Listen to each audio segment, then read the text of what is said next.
Jadi pagi ini kita coba untuk memahami dari sudut pandang kita masing-masing ini. Kita melihat materi, terus kita bahas secara bersama-sama apa maksud dan tujuan dari sosialisasi One PTPN Big Dream. Kita mulai dari tujuan utama ya, perusahaan kita memiliki mimpi besar, yaitu menjadi perusahaan perkebunan berbasis teknologi kelas dunia.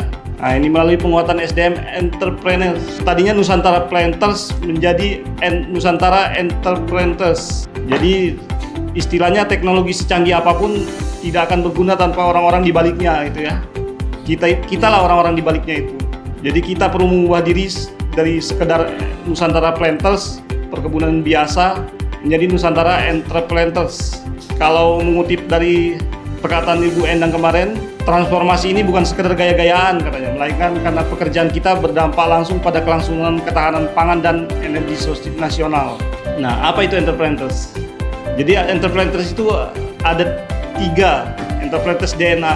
Jadi entrepreneurs itu secara sederhana dulu gabungan dari jiwa entrepreneur, pengusaha, dan keahlian planters, perkebunan, itu dikawinkan menjadi entrepreneurs. Jadi secara sederhananya perubahannya itu seperti ini nih. Dulu kita bekerja dengan pola pikir yang penting operasional jalan gitu, seperti biasa gitu. Dulu juga begini, dan sekedar melakukan rutinitas aktivitas. Jadi sekarang kita harus bekerja dengan pola pikir mencari keuntungan bagi perusahaan. Jadi kita itu seperti entrepreneur, profit oriented, dan setiap hal yang kita kerjakan harus memberikan nilai tambah bagi perusahaan. Jadi kita yang awalnya sebagai pekerja, mindsetnya berubahlah seperti pengusaha. Jadi kita melaksanakan segala sesuatu itu memikirkan untung dan ruginya. Kerangka kerjanya itu ada 3 on 3 itu. Mesin penggerak dianalogikan sebagai mesin penggerak. Entrepreneurs itu ada 3 on 3. Untuk mewujudkan mimpi menjadi entrepreneurs, kita dibekali dengan kerangka kerja bernama 3 on 3. Angka ini melambangkan 3 elemen kunci cara kerja dan 3 sikap perilaku. Yang pertama, elemen kunci cara kerja baru kita. 3 hal yang kita terapkan setiap hari dan bekerja. Apa istilahnya tadi? Saya PCS ya. PCS, productivity, cost effectiveness, dan speed. Jadi ini bukan cuma sekedar target, tapi sistem kerja yang menyatu. Apa yang dimaksud dengan productivity? Productivity itu bagaimana kita bisa menghasilkan output yang lebih banyak dan berkualitas hanya dengan menggunakan sumber daya yang sudah ada pada saat ini, baik di kantor, di kebun, di pabrik, atau di lapangan.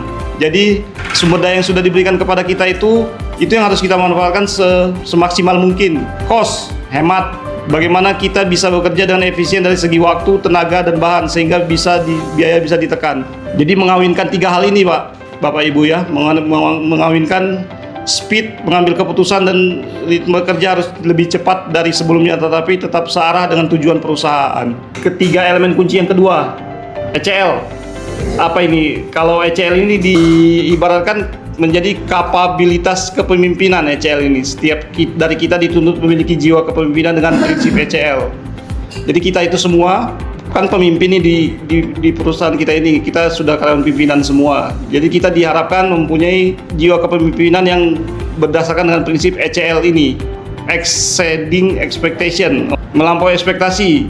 Jadi jangan puas dengan target biasa, kita harus berani memasang target yang tinggi, bahkan melampaui batas nalar kita.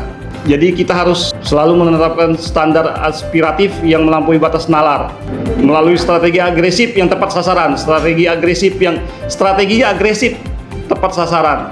Agresif itu berarti kan kita yang ngambil inisiatif, kecuali pasif di bawah.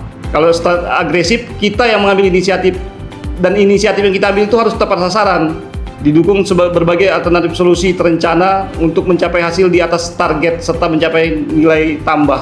Oke, untuk ECL selanjutnya, continuous learning, terus belajar. Jadi kita selaku pemimpin yang baik tidak tenggelam dalam pekerjaan teknis kita sendiri, ingin tahu, mau belajar, cari hal-hal yang baru sehingga pekerjaan kita menjadi lebih efektif. Apalagi sekarang zamannya sangat edan ya, cepat sekali berputar teknologi, Leader create leader, selalu memberikan kepercayaan penuh dan mendorong anggota tim untuk terus berkembang dan mampu mengambil keputusan secara terukur agar siap menjadi pemimpin masa depan. Istilahnya ini pemimpin yang baik tidak menenggelamkan dirinya pada pekerjaan teknis sendiri. Kita harus mendelegasikan tugas, memberi kepercayaan penuh pada anggota tim agar bisa menjadi pemimpin masa depan. Wah, ini kayaknya kalau kita udah lama nih di PTP ini, pasti kita punya trik cara mendesain calon pemimpin baru. Tapi nggak banyak juga orang yang memang paten di bidangnya terpatar di situ kali. Caranya memberi meng-create pemimpin apa ya istilahnya, suksesi pemimpin yang baru di perusahaan ini. Jadi tiga poin pilar ECL ini adalah yang pertama melampaui ekspektasi, belajar terus, sama meng-create leader selanjutnya. IQM kalau disimpulkan ini tindakan antisipatif ini semuanya secara keseluruhan ini adalah tindakan antisipasi. Yang pertama kita harus melakukan identifikasi, selalu meningkatkan kemampuan untuk menyusun aktivitas pekerjaan secara terperinci, memahami profil risiko serta mengenal kekuatan dan kelemahan untuk dapat memaksimalkan sumber daya yang dimiliki dalam upaya mencapai target melampaui ekspektasi. Kita bisa mengidentifikasi segala sesuatu sehingga anggota-anggota kita juga bisa melaksanakan pekerjaannya sesuai dengan apa yang sudah kita desain. Jadi bukan tugas anggota lagi untuk merakit-rakit itu. Mereka hanya melaksanakan pekerjaan sesuai dengan grand design yang sudah kita tetapkan dalam identifikasi ini. Itu yang diharapkan. Yang kedua, kuantifikasi. Setelah kita identifikasi, kita diharapkan bisa menghitung risiko dan target dengan akurat. Selain identifikasi bagus, kita juga harus punya kemampuan melakukan perhitungan dengan akurasi yang tinggi mencapai tujuan akhir. Bagaimana cara mengelola risikonya? Berarti pastikan undangan itu memastikan undangan sampai kepada si penerima. Itulah yang pertama. Itulah mungkin kita di tahap mengelola risiko. Jadi di dalam ada identifikasi, ada kuantifikasi, dan ada juga bagaimana mengelola risiko. Semoga apa yang kita diskusikan ini bermanfaat bagi kita semua dan bisa kita aplikasikan dalam pekerjaan kita sehari-hari. Terima kasih. Assalamualaikum warahmatullahi wabarakatuh.